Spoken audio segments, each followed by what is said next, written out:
राजस्थान से तैयारी करने वाले सभी स्टूडेंट्स को मेरा राम राम। इसी के साथ में शुरुआत करते हैं आपकी आज के इस वाले छोटी सी वीडियो की, जो कि आपकी टारगेटेड रहेगी राजस्थान पुलिस कांस्टेबल, जो आपकी 2025 की भर्ती है उसी के साथ में। अब क्या है 2025 की जो भर्ती है कांस्टेबल वाली, है ना। और उस भर्ती में आपको पता है बहुत सारे स्टेप आपके होते हैं, जिसमें आपका physical, medical, written exam, PST, DV, ये सारे के सारे प्रोसेस होते हैं। मैंने आपको एक वीडियो में डिटेल में बताया भी था कि एग्जाम हो गया, फिर डीवी में क्या होता है, पीएसटी में क्या होता है, पीईटी में क्या होता है। और कोई बच्चा जो इन सारे के सारे स्टेप को कंप्लीट करता है, तो लास्ट में जाकर के उसका एक प्रोसेस होता है जो होगा मैम मेडिकल, और मेडिकल आपका आखिरी स्टेप होता है। उसके बाद आपका ज्वाइनिंग लेटर सीधा आपको मिल जाता है। मैम अभी तो वैकेंसीज भी नहीं आई है, आप मेडिकल का अभी क्यों बता रहे हो? उसके पीछे का एक छोटा सा रीजन, और बहुत इंपॉर्टेंट रीजन, देखो वो ये है कि आपको पता होना चाहिए आपकी मंजिल कहां पर है। उस मंजिल के बीच में कौन कौन सा पाथ, कौन कौन सी अड़चने, कौन कौन सी दिक्कतें, कौन कौन सी समस्या आपको फेस करनी पड़ेगी, कहां कहां से आपको गुजरना पड़ेगा। ठीक है। अब मंजिल क्या है? मंजिल है राजस्थान पुलिस कांस्टेबल 2025 की भर्ती है।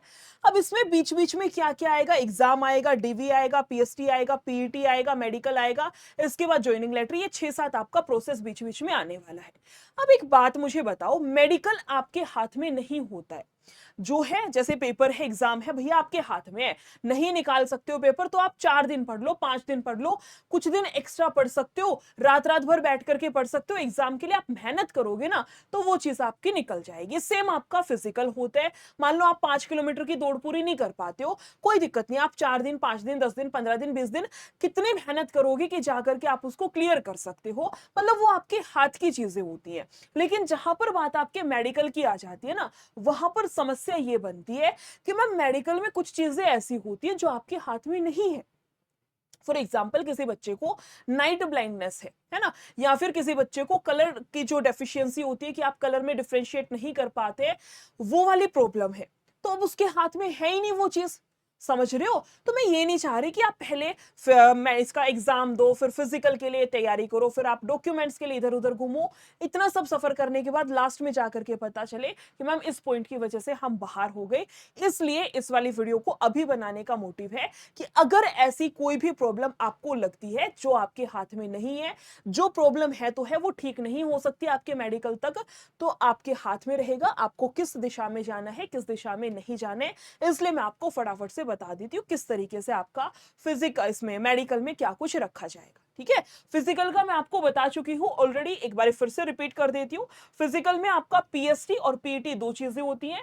अगर मैं बात करूं आपकी पीएसटी की, तो इसमें आपके पुरुष के लिए है छाती 81 सेंटीमीटर 86 सेंटीमीटर के बीच में होनी चाहिए, 25 मिनट में 5 किलोमीटर की दौड़ होनी चाहिए। महिलाओं के लिए है 35 मिनट में 5 किलोमीटर की दौड़ होनी चाहिए। महिलाओं की छाती मेजर नहीं होती है, चेस्ट मेजरमेंट नहीं मेजर होगी, फीमेल का सिर्फ और सिर्फ वेट मेजर होगा, प्लस में आपको रनिंग करनी होगी, और एक आपकी हाइट मेजर होगी। एक मैम हाइट मेजर होगी। ये तीन चीजें फीमेल के केस में मेजर होती हैं। बॉयज की बात की जाए तो इनका वेट नहीं होता, इनकी चेस्ट मेजर होगी, प्लस में इनको भी रनिंग करनी होगी। और दूसरी चीज क्या है मैम, सॉरी, तीसरी चीज क्या है, रनिंग, तीसरी चीज है आपकी हाइट। ये तीन चीजें बॉयज की मेजर की जाएंगी, ये तीन चीजें ही आपकी फीमेल में रहेंगी मैम। ये आपका हो गया फिजिकल और पीएसटी दोनों का मिला करके। अब मेन बात करते हैं मैम, जो हमारा अभी का टॉपिक था वो है आपका मेडिकल का। तो मेडिकल में बेसिकली 3 तरीके की जांच आपकी होती है, जो मैंने हाईलाइट भी कर रखा है, जिसमें एक तो हो गई आंखों की जांच होती है, दूसरा है मानसिक और शारीरिक स्वास्थ्य की जांच होती है, और तीसरा है विकृतियों की जांच। ये तीन तीन तरीके से आपकी जांच की जाती है। 3 कैटेगरीज में आपके मेडिकल को डिवाइड किया गया है। होगा एक ही दिन, लेकिन एक तरीके से 3 टाइप इसकी बना रखी है, जिसमें सबसे पहला क्या है, आंखों की जांच होगी। दूसरा है मानसिक और शारीरिक स्वास्थ्य की जांच, जिसमें कि आपका बीपी हो गया, है ना, ये जो आपके बॉडी के टेस्ट वगैरह होते हैं, ये सारी चीजें होंगी। तीसरा आपका होता है विकृतियों की जांच, जो मैंने आपको बताया, जैसे किसी बच्चे को नाइट ब्लाइंडनेस है, किसी को कलर में फर्क नहीं पता चलता है, ये जो चीजें होती हैं, ये सारी आपके आते हैं विकृतियों की जांच होना। तो किसमें क्या आपका होना चाहिए, कितना क्या कुछ परफेक्ट होना चाहिए, फटाफट से मैं बता देती हूँ। सबसे पहले है आंखों की जांच। तो इसमें क्या है, उम्मीदवारों के पास चश्मे के बिना 6/6 की दृष्टि होनी चाहिए। आपने लेजर करा रखा है, कुछ भी करा रखा है, वट, जब आपका मेडिकल होगा उस टाइम पर आपकी आंखों की जो दृष्टि है वो 6/6 की होनी चाहिए, चश्मा हटा करके। समझ रहे हो? मतलब विदाउट स्पेक्स आपको 6x6 का विजन होना चाहिए। कभी आपने सर्जरी कराई हो या अगर अभी चश्मा लगाते हो और आप सोचते हो कि हम मेडिकल से पहले सर्जरी करा लेंगे, it's totally your personal choice, वो आप पर डिपेंड करता है। होना क्या चाहिए, मेडिकल के दौरान बिना चश्मे के उनको 6/6 का विजन चाहिए। ये हो गया आंखों की जांच। दूसरा आता है मैं मानसिक और स्वास्थ्य की जांच, जो दूसरी टाइप है। इसमें क्या कुछ है, इसमें आपको कोई बीमारी नहीं होनी चाहिए, उम्मीदवारों को कोई मानसिक या शारीरिक विकार या बीमारी नहीं होनी चाहिए, किसी भी प्रकार की आपके चोट वोट नहीं हो, कोई बीमारी ना हो, है ना, मानसिक बीमारी या फिर आपका कोई मानसिक या फिर फिजिकल यानी कि आपकी शारीरिक कोई भी बीमारी उस टाइम पर नहीं होनी चाहिए जब आपका मेडिकल होता है। अपने आप को परफेक्टली फाइन आपको रखना है जब ये हो कि भैया मेडिकल देने जाना है, ठीक है। तीसरे पॉइंट पर आते हैं जिससे कि मोस्टली बच्चा गुजरता है, मोस्टली बच्चा यहां पर फंस जाता है, जो होता है ना मेडिकल में रह गए, 1 पॉइंट से रह गए, 2 पॉइंट से रह गए, वो मोस्टली बच्चा जिस पॉइंट से रहता है वो तीसरा यही टाइप है जिसका नाम है विकृतियों की जांच। क्या होता है विकृतियों की जांच में, क्या क्या चीजें आपकी यहां पर होंगी, मैं डिटेल में बता देती हूँ। उम्मीदवारों के घुटने घुटने टेकना, हकलाना, है ना, उसके बाद है वेरिकाज नसें, उसके बाद है रतौंधी नाइट ब्लाइंडनेस, रंग अंधापन कलर ब्लाइंडनेस जिसको बोला जाता है, या सपाट पैर जैसी कोई विकृति नहीं होनी चाहिए। क्या क्या है इसमें मैं आपको डिटेल में बता देती हूँ। घुटने टेकना इसमें आपका रहेगा जब आप चलते हैं, बहुत सारे मतलब ना नॉर्मली तो होता है भागते टाइम, नोकनी जिसको इंग्लिश में बोला जाता है, भागते टाइम ज्यादा होता है, लेकिन काफी स्टूडेंट्स जिनका कि बहुत ज्यादा होता है उनको वो चलते हैं ना तो भी उनका दिखता है। क्या होता है नोकनी के अंदर, नोकनी के अंदर होता है आप जब रनिंग करते हैं या फिर आप भागते हैं तो आपके दोनों घुटने आपस में ऐसे टकराते हैं, समझ रहे हो?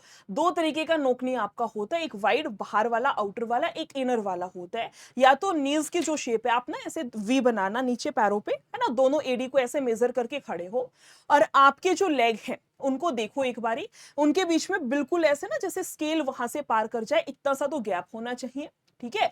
इसके अलावा वो नीज आपस में ऐसे टकराने नहीं चाहिए, या फिर उन नीज की शेप ऐसे नहीं होनी चाहिए कि वो बाहर की साइड निकले हुए हैं, समझ रहे हो? जैसे मान लो ये आपके इस तरीके से लेग है ना तो नीज इस तरीके से नहीं होने चाहिए कि बाहर की साइड दोनों घुटने निकले हुए हैं, इस तरीके से आपका पैर नहीं होना चाहिए, ना बाहर की साइड ना अंदर की साइड मिलने चाहिए, आपके नीज परफेक्ट होने चाहिए। इसको बोला जाता है नोकने की प्रॉब्लम होना। ये आउटर भी होती है काफी बच्चों में, इनर भी होती है, ठीक है। तो करना क्या है, स्ट्रेट खड़े हो, अपने पैरों की दोनों एड़ियों को ऐसे मिला लो, है ना, जैसे खड़े होते थे हम लोग स्कूल में प्रेयर के टाइम पे, याद है।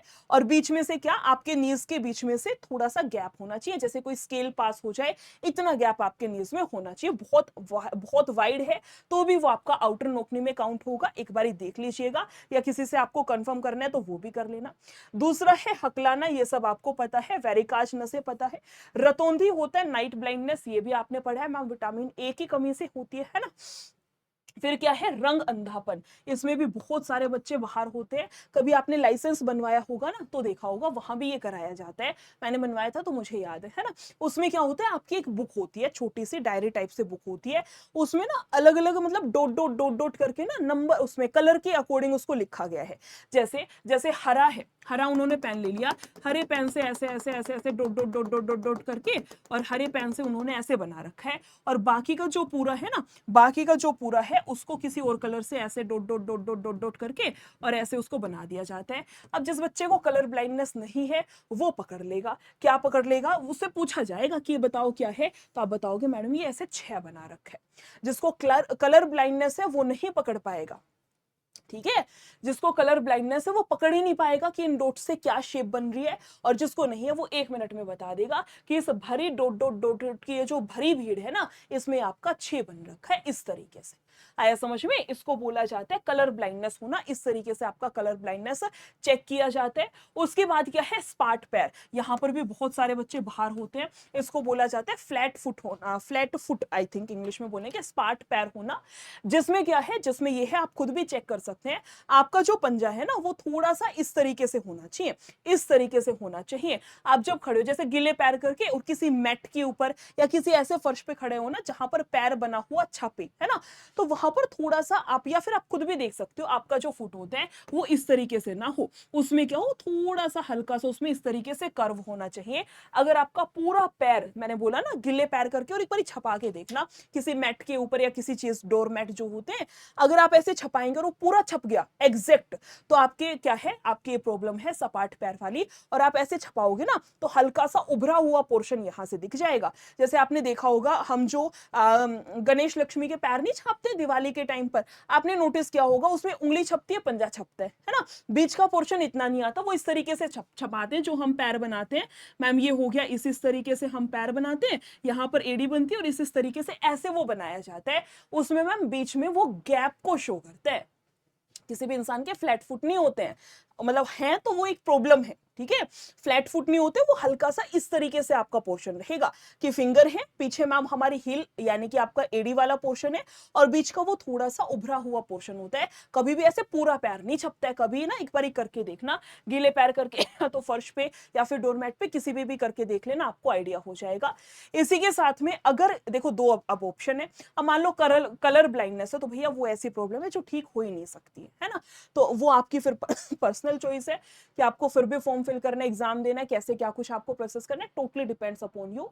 लेकिन दूसरा ये है, जैसे फ्लैट फुट हो गया, नोकनी हो गया, ये ऐसी चीजें हैं जो कोशिश करने पर ठीक हो सकती हैं। जैसे नोकने के टाइम पर एक ये एक्सरसाइज होती है कि आप सोते टाइम दोनों अपने नीज के बीच में पिलो रख करके सो जाएं। इस तरीके से बहुत सारी एक्सरसाइजेस होती हैं। तो आप अगर इन प्रॉब्लम से फेस कर रहे हो और लगता है कि ठीक हो जाएंगी तो आप कर सकते हो, लगता है नहीं ठीक होंगी और फिर भी देना है एग्जाम, तो आपकी पर्सनल चॉइस है। मुझे बस आपको डिटेल में बताना था कि मेडिकल में क्या कुछ रहेगा, क्योंकि मेडिकल आखिरी प्रोसेस होता है, उसके बाद सीधा ज्वाइनिंग लेटर हाथ में आ जाता है, ठीक है। तो जब इतनी मेहनत किसी, इतनी शिद्दत से किसी एग्जाम के लिए आप जाओगे और वहां आखिरी में जाकर के पता चलेगा कि आप बाहर हो गए हो, तो वो चीज बहुत डिप्रेसिंग होती है। इसलिए मैंने आपको अपने स्टूडेंट्स मान करके सारी चीजें स्टार्टिंग में ही बता दी। आई होप वीडियो अच्छी लगी होगी, कैसी लगी है कमेंट सेक्शन में बता देना, अच्छी लगी हो तो शेयर भी कर देना। फिर मिलेंगे ऐसे ही किसी और क्लास के साथ में। लेकिन मैं आपको बता देती हूँ कि आपकी अभी मैथ्स की डेली क्लासेस आती है मंडे टू फ्राइडे, यानी कि आपका सोमवार से शुक्रवार डेली शाम में मैथ्स की क्लास होती है। आप सभी को मैथ्स की क्लास में छूटना है, मैं ही आपको मैथ्स कराती हूँ।